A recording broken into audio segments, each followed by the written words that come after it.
Hi. I'm going to read the first chapter, or try, of G.K. Chesterton, The Man Who Was Thursday. This is a very peculiar book. It's very Victorian, while also being very casual, plain, and at the same time is some bizarre, multi-leveled, high-minded allegory that I don't entirely understand. I don't really understand at all about the battle between order and chaos and law and anarchy. And I don't entirely know who won. But I'm going to read it to you because it sounds like dense, and it's not. It's super short, 137 pages, and it's a detective novel. I hope the audio is okay. I am next to a waterfall, but this is what I'm going to do. The Two Poets of Saffron Park. Chapter 1. The suburb of Saffron Park lay on the sunset side of London, as red and ragged as a cloud of sunset. It was built of a bright brick throughout. Its skyline was fantastic, and even its ground plan was wild. It had been the outburst of a speculative builder, faintly tinged with art, who called its architecture sometimes Elizabethan and sometimes Queen Anne, apparently under the impression that the two sovereigns were identical. It was described with some justice as an artistic colony, though it never in any definable way produced any art. But although its pretensions to be an intellectual center were a little vague, its pretensions to be a pleasant place were quite indisputable. The stranger who looked for the first time at the quaint red houses could only think how very oddly shaped the people who could fit into them. How very oddly shaped the people must be who could fit into them. Nor when he met the people was he disappointed in this respect. The place was not only pleasant but perfect, if once he could regard it not as a deception, but rather as a dream. Even if the people were not artists, the whole was nevertheless artistic. That young man with the thick, long auburn hair and the impudent face, that young man was not really a poet, but surely he was a poem. That old gentleman with the wild white beard and the wild white hat, that venerable humbug was not really a philosopher, but at least he was the cause of philosophy in others.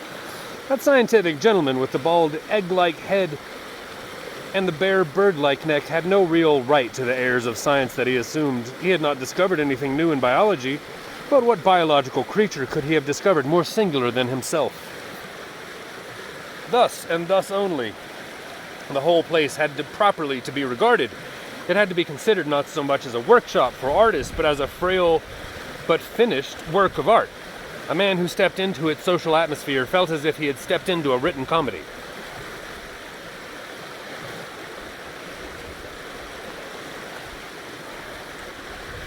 More especially, this attractive unreality fell upon it about nightfall, when the extravagant roofs were dark against the afternoon afterglow, and the whole insane village seemed as separate as a drifting cloud. Then again, was more strongly true of the many nights of the local festivity, when the little gardens were often illuminated, and the big Chinese lanterns glowed in the dwarfish trees like some fierce and monstrous fruit.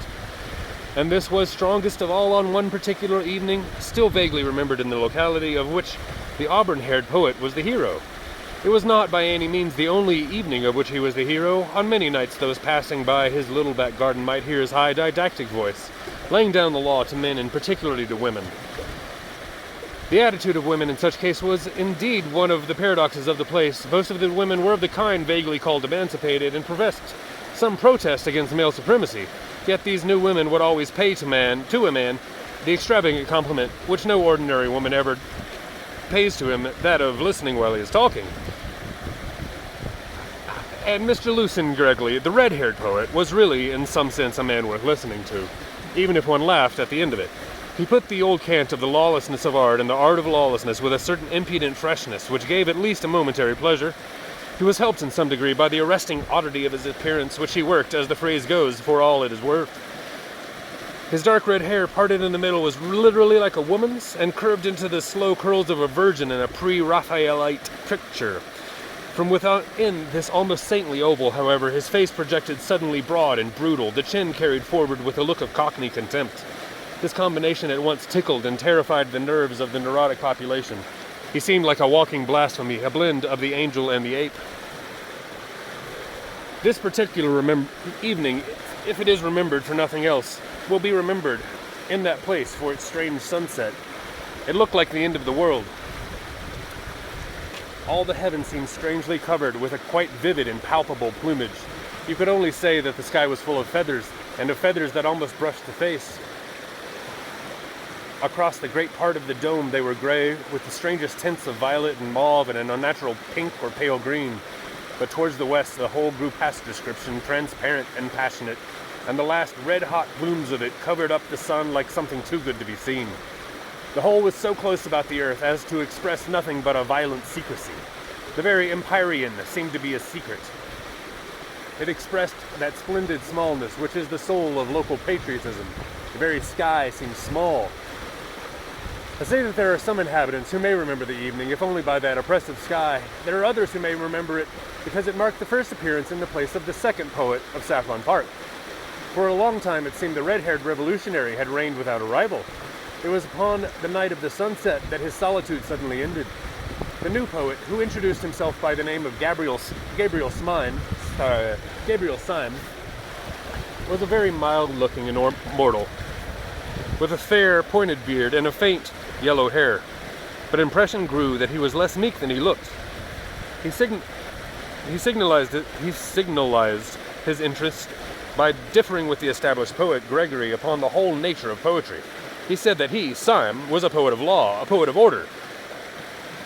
Nay, he said he was a poet of respectability. So all the Saffron Parkers looked at him as if he had that moment fallen out of the impossible sky. In fact, Mr. Lucian Gregory, the anarchic poet, connected the two events. It may well be, he said in this sudden lyrical manner, it may well be that on such a night of clouds and cruel colors there is brought forth upon the earth such a portent as a respectable poet. You say you are a poet of law, I say you are a contradiction in terms. I only wonder that there were not comets and earthquakes on the night you appeared in this garden. The man with the meek blue eyes and the pale pointed beard endured these thunders with a certain submissive solemnity.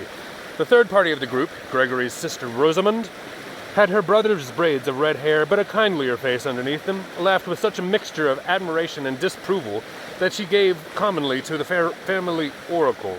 As she gave commonly to the family oracle, Gregory resumed in his high oratorical good humor. An artist is identical with an anarchist. You might transpose the words anywhere. An anarchist is an artist. The man who throws a bomb is an artist because he prefers a great moment to everything. He sees how much more valuable is one burst of blazing light, one peal of perfect thunder, than the common bodies of a few shapeless policemen. An artist disregards all governments, abolishes all conventions. The poet delights in disorder only. If it were not so, the most poetical thing in the world would be the Underground Railway. I'm pretty sure he means the subway. So it is, said Mr. Syme. Nonsense, said Gregory, who was very rational when anyone else attempted paradox. Why do all the clerks and navvies in the railway trains look so sad and tired, so very sad and tired? I will tell you. It is because they know that the train is going right.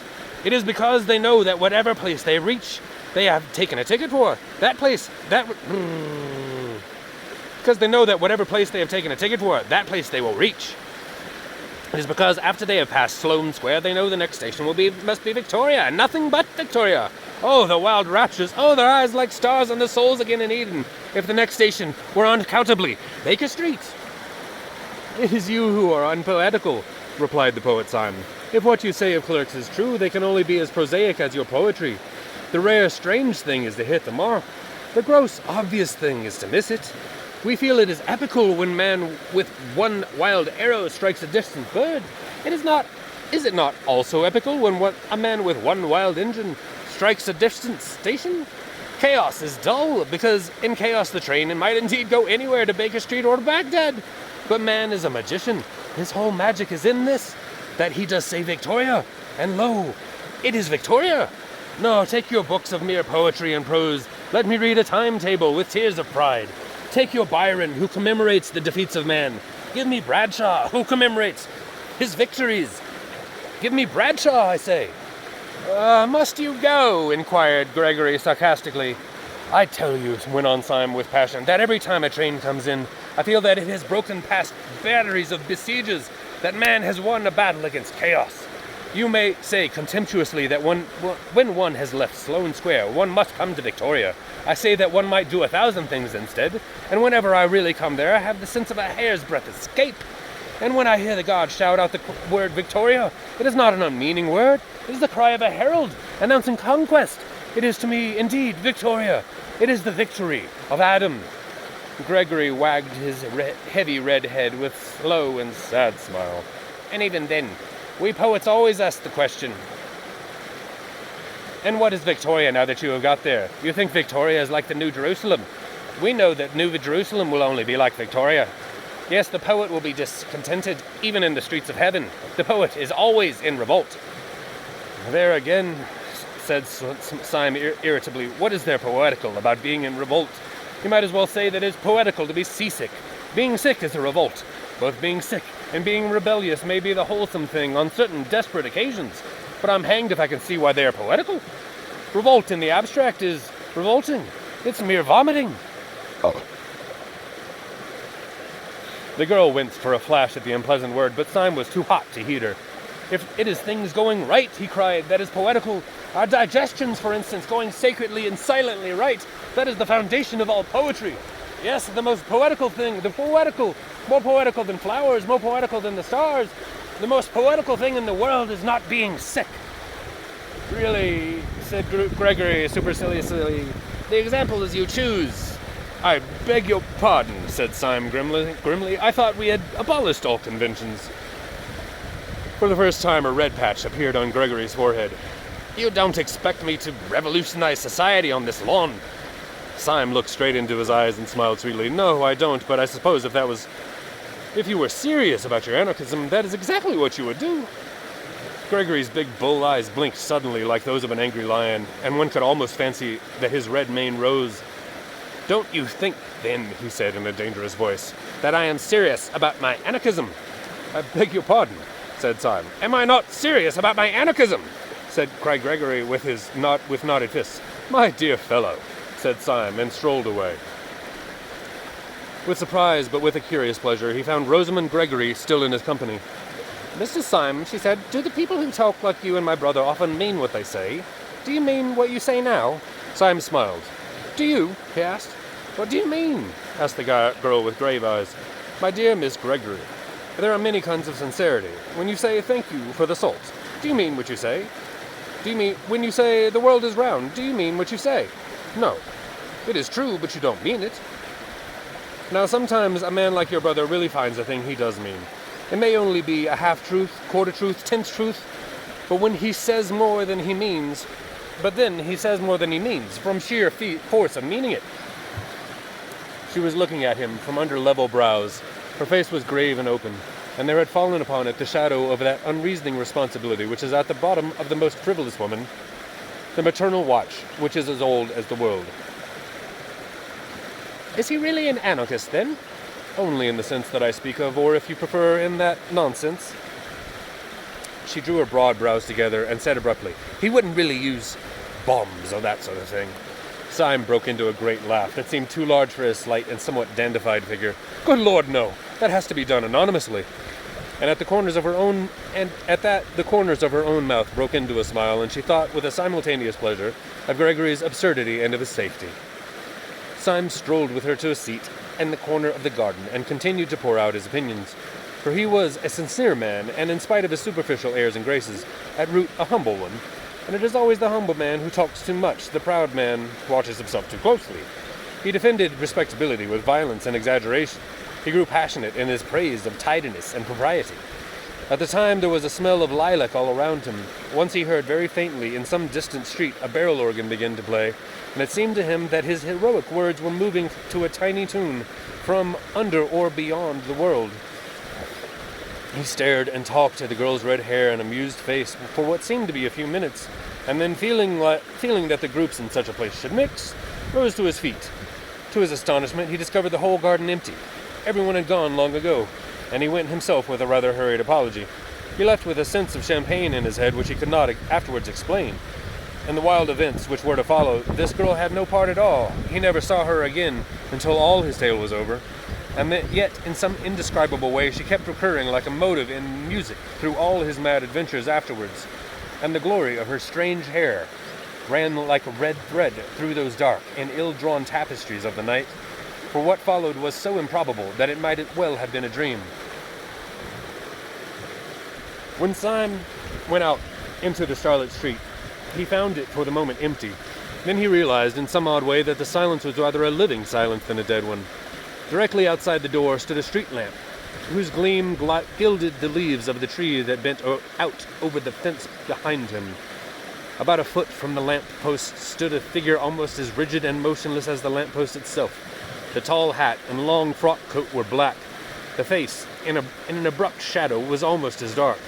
Only a fringe of fiery hair against the light, and also something aggressive in the attitude, proclaimed that it was the poet Gregory. He had something of the look of a masked bravo waiting sword in hand for his foe. He made a sort of double salute, which Syme somewhat more formally returned. "I was waiting for you," said Gregory. "Might I have a moment's conversation?" "Certainly. About what?" asked Syme in a sort of weak wonder.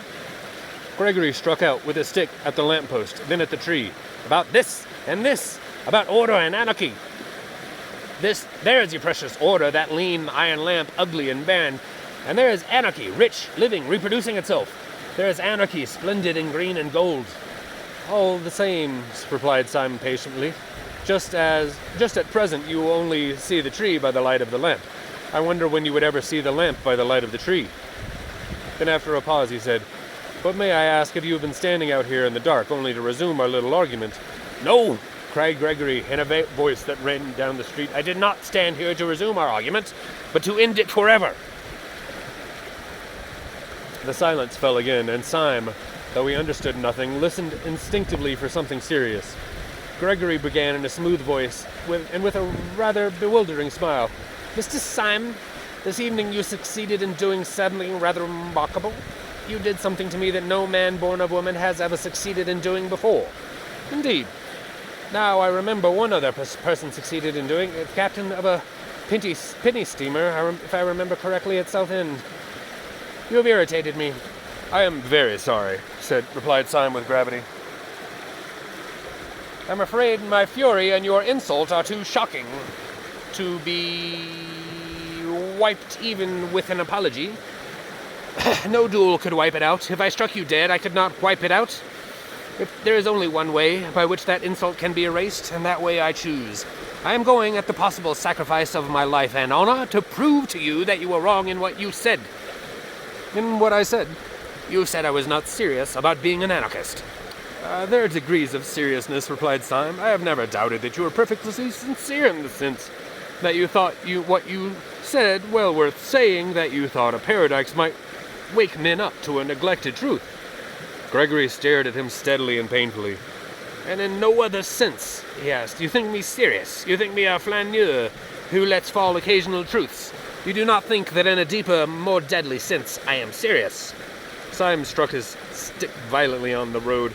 "Serious? Good Lord, is this street serious? Are those damned Chinese lanterns serious? Is this whole caboodle serious?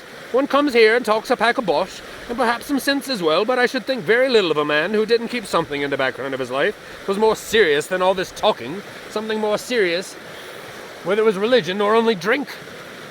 "Very well," said Gregory, his face darkening. "You shall see something more serious than either drink or religion." Syme stood waiting with his usual air of mildness until Gregory again opened his lips. "You spoke just now of having a religion.